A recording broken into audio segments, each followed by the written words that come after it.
TitleMatchNetwork.com. You were there, I guess, when Brian passed away. Brian Pillman? Yeah. Oh, yes. Absolutely. In fact, that was the day that Kane debuted.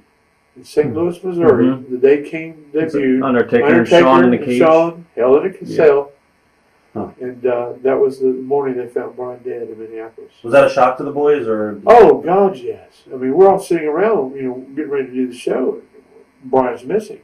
And then we found out he's gone. And that happened way too many times. Right. Where one of the boys didn't show up, and they were gone. What are your thoughts on Glenn Jacobs? Glenn Jacobs, the almighty King. Undertaker and myself, we'd be riding down the road, back in the early years, and we'd always try to talk about different variations we could do with our gimmick and stuff, and we came up with the idea of the brother. Because looking back now, some of that shit was pretty far out, the funeral home burning down and killing the parents, and some of the stuff that we did. And people ask me what I thought about when we done those things. It was fun, I wasn't thinking. I was looking a little bit different than what you folks out there were looking at, because I was a part of it. I didn't think nothing about, Glenn Jacobs, Kane slamming Undertaker into the casket where his mother's bones was. Shit, hell, I'm a real mortician. I didn't think nothing of it, but it was pretty far out. Huh. But back to the original question. Taker and myself would be riding down the road, and we came up with the idea of having a brother, and came up with some storylines, but we didn't know who it was going to be. And just right time, right place, we went down to Smoky Mountain Wrestling for Jim Cornette. And Taker was booked against this guy named Unabomber, and it's Glenn Jacobs. And after we worked a couple of days down there, and as we was going back home, we kind of looked at each other and went, Kane. Jacobs, we kind of say he would be perfect for that. So we took his name back up to Vint, and the next damn thing we know, Jerry Lawler's got him up there as his dentist, Isaac Yankum, and then he was a fake Diesel. But once he put that King mask on, it was just a natural. Right. And I've said this so many times before. If I have anything at all to say about Glenn Jacobs, bad. He's just so nice of a guy. He's just too nice for his own good. He's just a fantastic guy. I love him to death, and we had so much fun too on the road. Why do you think he's been able to stay on top so long too? First thing that comes to my mind when you ask that, I guess is it might be the rub off the Undertaker. I'm sure that has something to do with it. But on his own, he's a fantastic athlete, fantastic human being.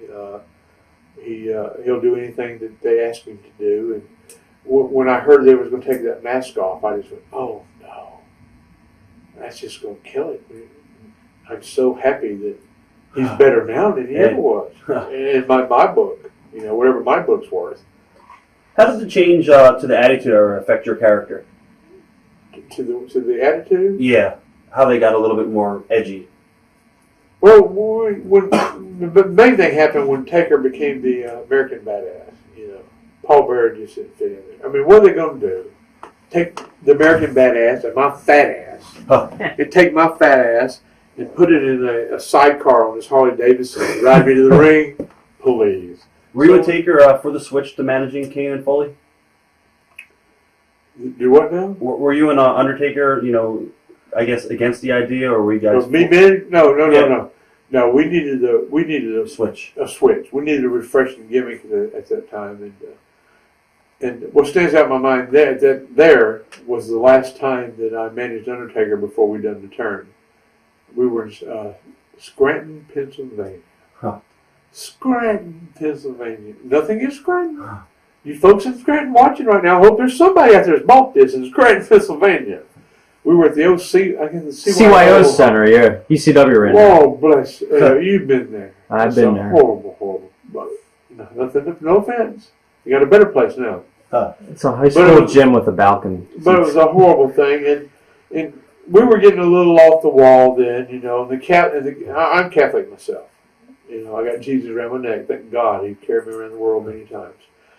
But the priest came down and said, well, we don't want none of the sexual innuendos and stuff like that. I got a good story about the priest and that. Go ahead afterwards. Oh, you got a good story about a priest? No, in Scranton. Oh, bless your heart. Oh. Turn the camera. Let's turn the camera that way. What?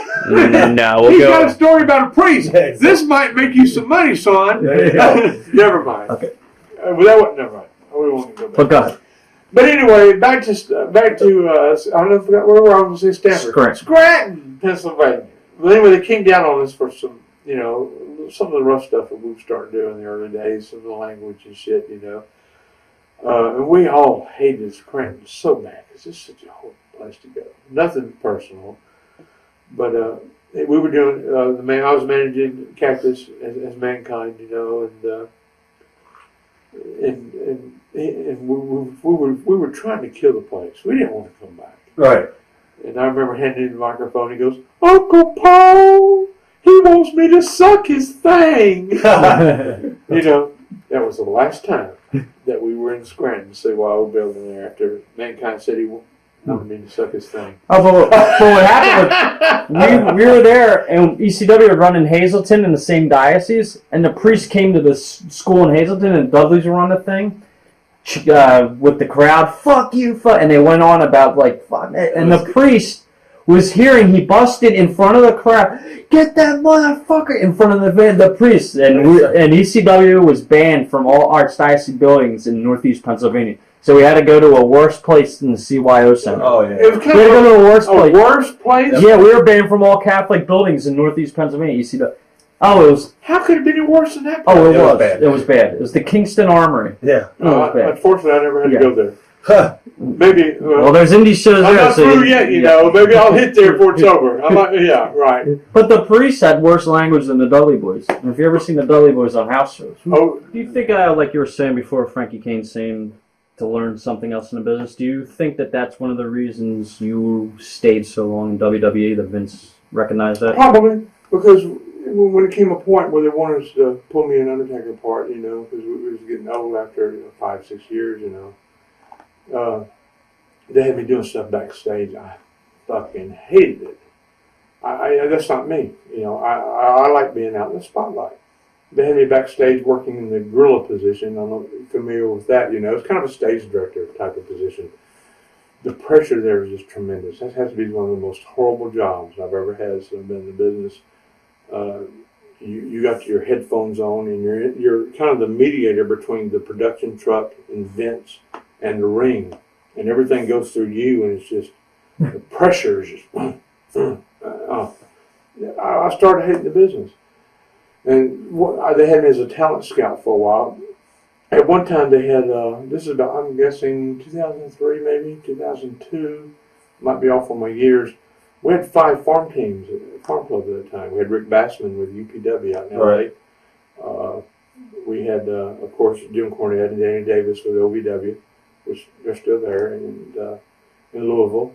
Les Thatcher had the Heartland in Cincinnati at the time. And we had Memphis. We had Memphis Golden. Terry Golden was running Memphis Wrestling. And then Savio Vega was doing a little thing down in Puerto Rico. So we had 5 farm teams at that time. So my job was just traveling from LA to Memphis to Cincinnati to Louisville to Puerto Rico, and I really didn't have a boss. I made my own schedule.